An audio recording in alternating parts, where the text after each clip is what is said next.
Welcome to the Deep Dive. Today, we're charting a course through a really extraordinary couple of weeks of global political turbulence. We are. We're looking at major elections, coups, and widespread civic unrest that are challenging governments really across multiple continents. And our mission here is to take a stack of very complex sources. We're talking judicial reports from Latin America, national security statements from Eastern Europe, and really distill them into clear, actionable intelligence for you. Exactly. We want to move beyond just the headlines and identify who the key decision makers are and, find those emerging political fault lines that are going to shape the next few months. If you just look at the map of current events, the pressure points are, well, they're severe and they're diverse.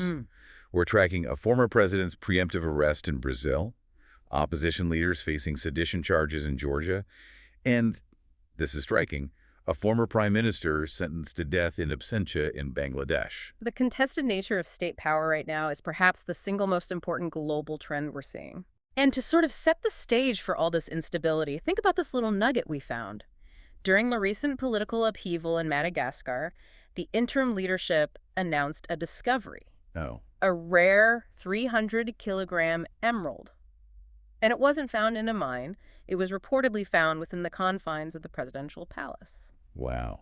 So immense contested wealth literally hidden within the seat of power during a moment of profound fragility. It's a remarkable symbolic image. It really illustrates the high stakes of power and, who controls resources.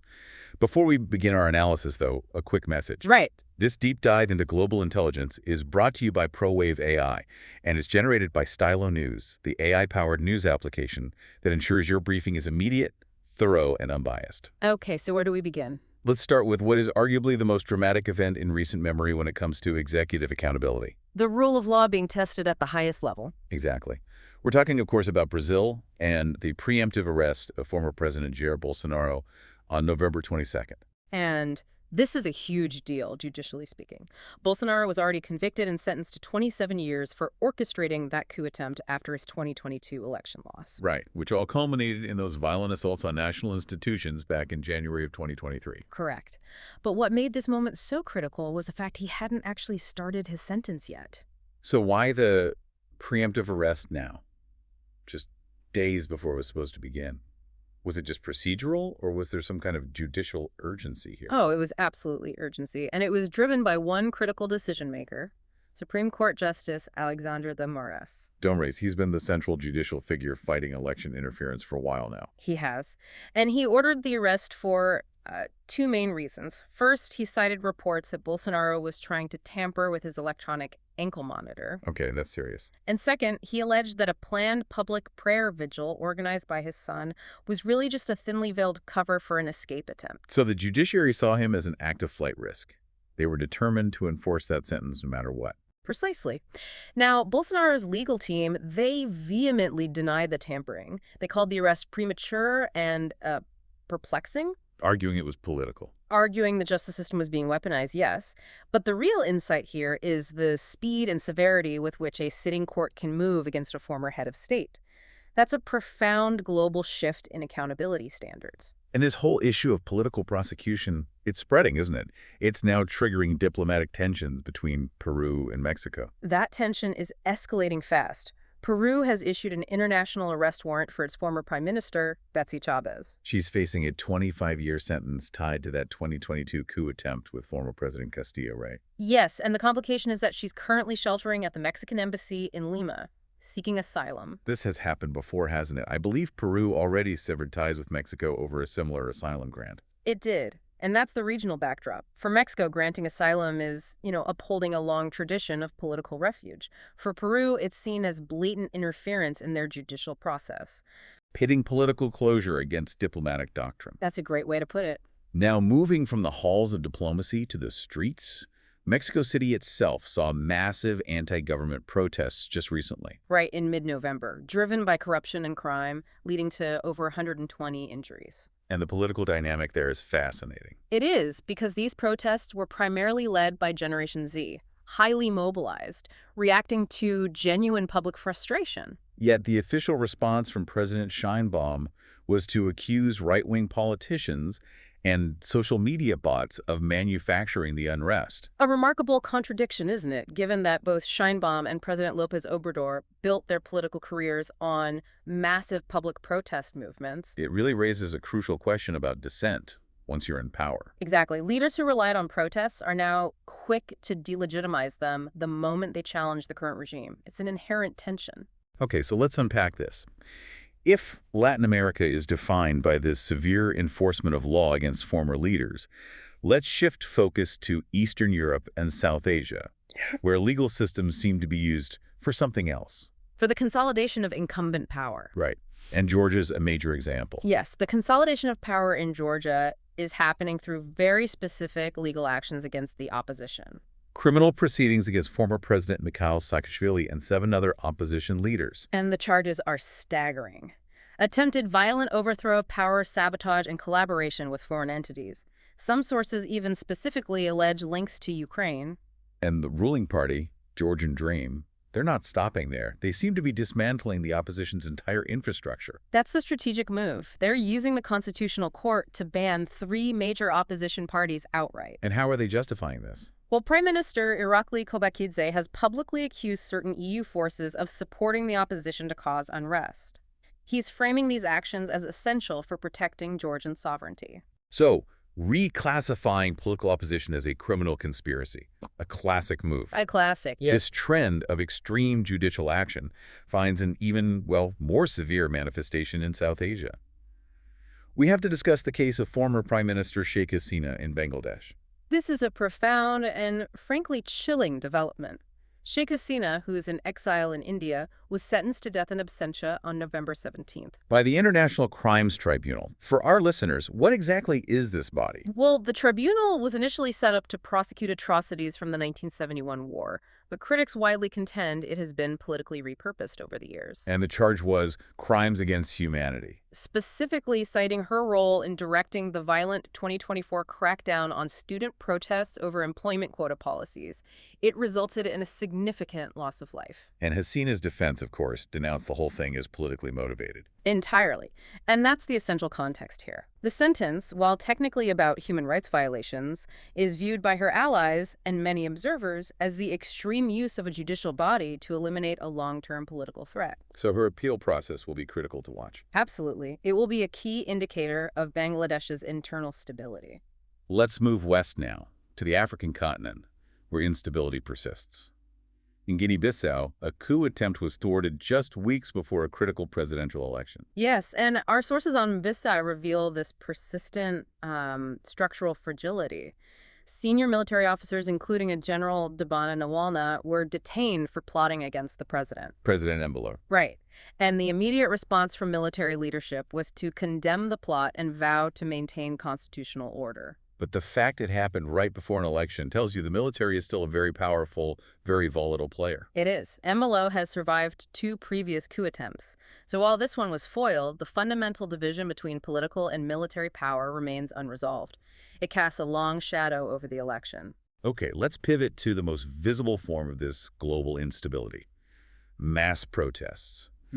Our sources show a global surge in citizen dissent, particularly across Europe. In Slovakia, for instance, the response to Prime Minister Robert Fico's agenda has been visceral. Tens of thousands in Bratislava on November 17th demanding his resignation. And the opposition argues Fico's reforms are actively eroding democratic freedoms and challenging the legacy of the 1989 Velvet Revolution. What's the specific flashpoint there? What's driving people to the streets? It's this sense of backsliding. The government tried to diminish the status of the National Day commemorating the Velvet Revolution, and they're weakening anti-corruption bodies. So it's not just about policy. It's about protecting a democratic covenant. Exactly. Meanwhile, in Serbia, student-led protests have been going on for a year now. That's right. In Novi Sad and Belgrade, the initial trigger was powerful. It was public grief after a fatal railway collapse. But it grew into something much bigger. It metastasized into broader demands for government accountability and early elections.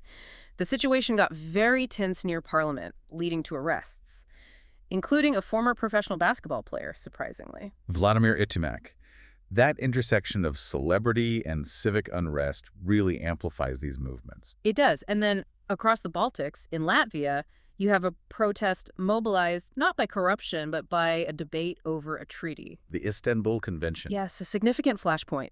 Over 10,000 people in Riga protested Parliament's proposal to withdraw from this treaty, which combats violence against women. And this isn't just about domestic policy, is it? No, it's a proxy war over the definition of family and gender rights, heavily influenced by religious conservative groups. It touches on fundamental societal values. Which is why the parliament postponed the decision, I imagine. It is. They kicked the can down the road until after the 2026 elections, which just shows how deeply these cultural issues are influencing the electoral landscape. And across the world in India, we see protests focus squarely on the foundation of democracy, electoral integrity. That's right.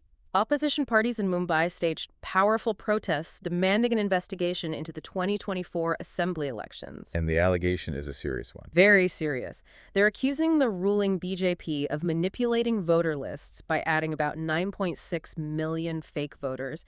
It's creating widespread distrust. We're even seeing demands for democratic governance within universities. We are. Student and farmer groups at Punjab University are protesting just to get the Senate election schedules announced.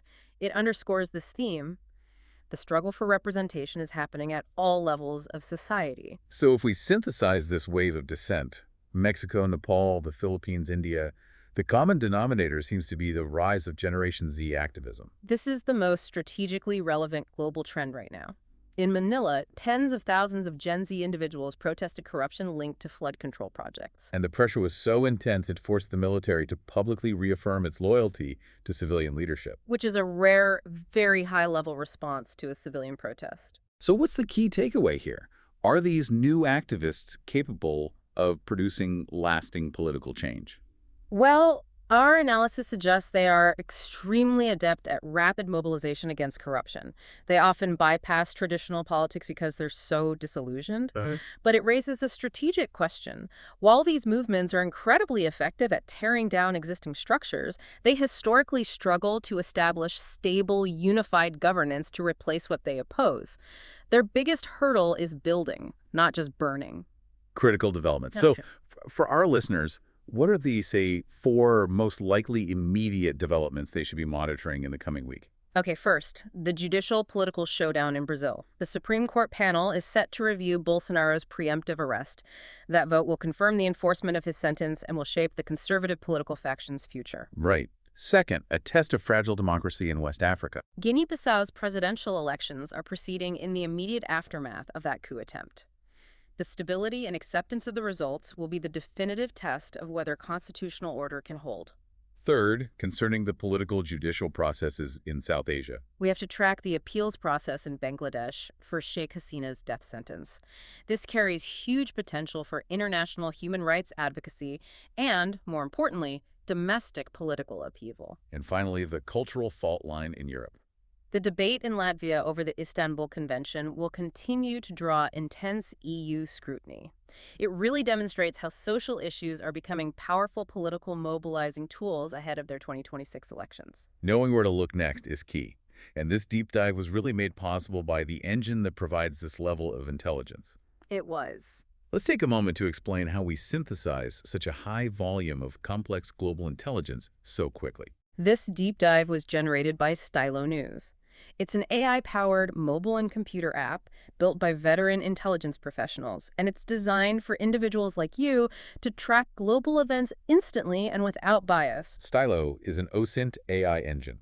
It pulls information from over 250 traditional news sources, social media feeds, including X, and various other open-source forums, all in real time. And it delivers these customizable, personal intelligence-style briefs. You can get critical insight in less than 60 seconds. The platform also includes powerful features like the Location AI bot, which you can use to forecast potential timelines, and the Strategic Watch List, which tracks long-term global trends. It's about getting unbiased, comprehensive intelligence directly into your hands. If you value fast, comprehensive, and unbiased global intelligence, we really encourage you to download the app and customize your personal news brief today. You can visit www.stylonews.com to subscribe and get that AI-powered news on demand. That concludes our deep dive into these extraordinary political upheavals across the globe. Thank you so much for joining us. We encourage you to share what topics you'd like the deep dive to explore next. And follow Stylo News on your favorite social media platforms. Until next time, maintain your vigilance and stay well informed.